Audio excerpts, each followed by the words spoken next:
Votre question, elle appelle des réponses directes. La première de ces réponses directes, c'est qu'il faut arrêter de parler dans le vague. Pourquoi dire qu'est-ce que l'Afrique doit faire devant l'agression de puissances étrangères? Il faut oser désigner l'ennemi. La désignation de l'ennemi, disait le grand politologue Carl Schmitt, le fondateur de la vision politique de la modernité, le fondement de la politique, c'est la désignation de l'ennemi. L'Afrique, elle n'est pas menacée par Moscou, elle n'est pas menacée par Pékin. Ça, c'est uniquement dans la propagande des médias d'État comme RFI de Paris.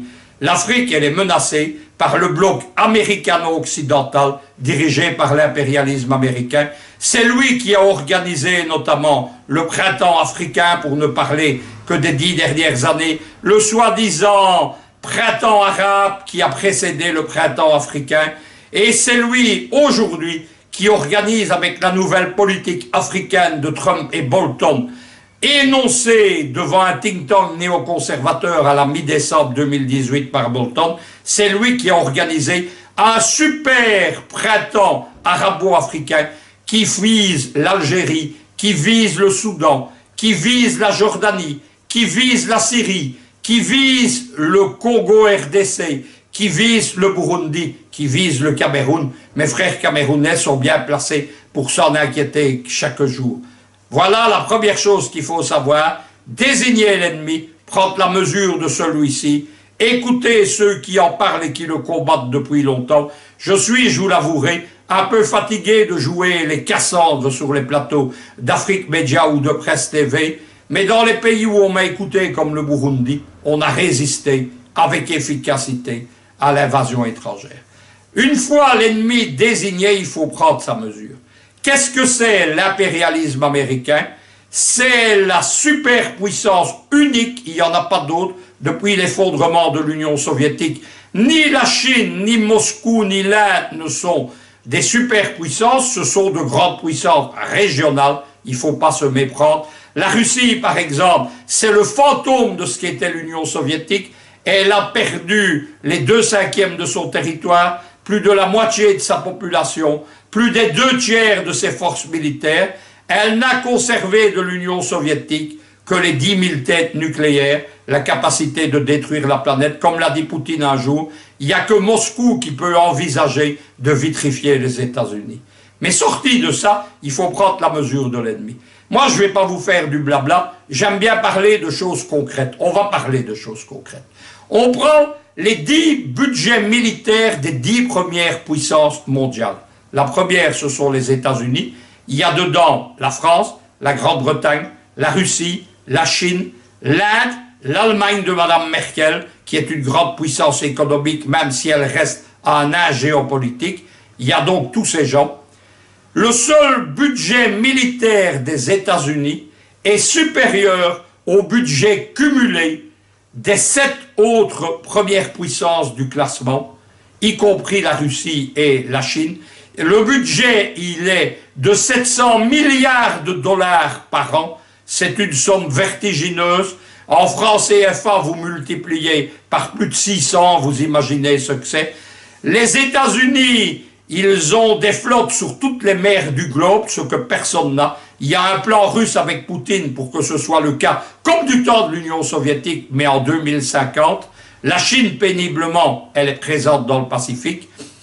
Il y a 14 porte-avions américains. Trump a inauguré, il y a 1 an et demi, le 14e. On n'en a pas parlé, à part sur des médias comme les miens, mais c'est ça la réalité de l'impérialisme américain. Les autres, qu'est-ce qu'ils ont? La Russie a un porte-avions, la Chine a un porte-avions, c'est un ancien porte-avions britannique modernisé. Les Britanniques ont un porte-avions. La France, elle a une ruine, le Charles de Gaulle.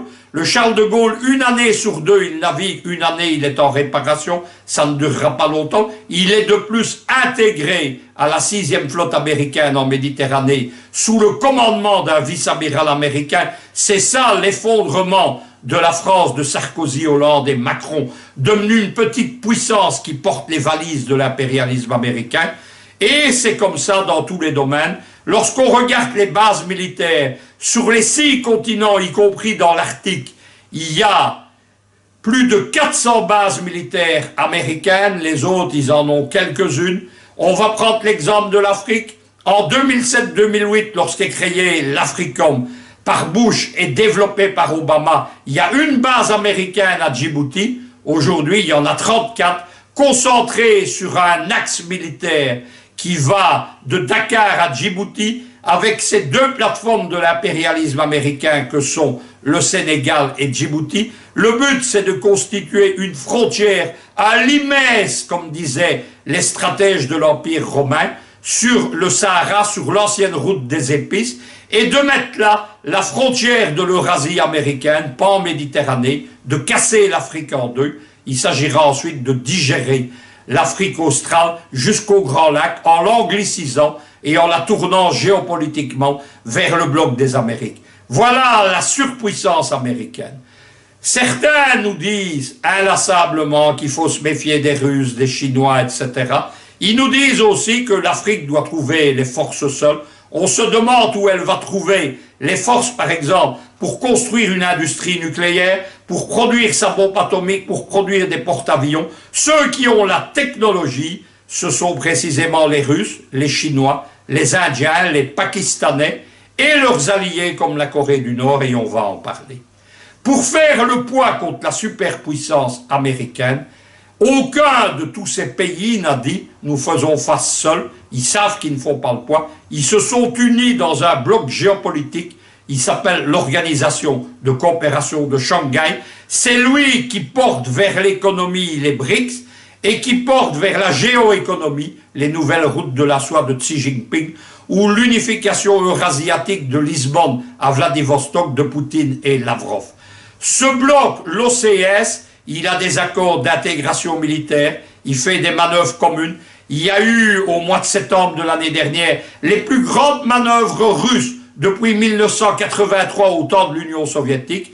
Elles intégraient les forces d'une dizaine de pays de l'OCS, mais surtout l'armée chinoise. Les armées russes et chinoises, elles collaborent ensemble, elles s'arment ensemble, elles forment un axe géostratégique où chacun des partenaires n'est pas concurrent. La Chine, son expansion, c'est vers le Pacifique. La Russie, son extension, c'est vers les frontières de l'Atlantique, c'est englober l'Union européenne. Ces deux puissances sont dos à dos.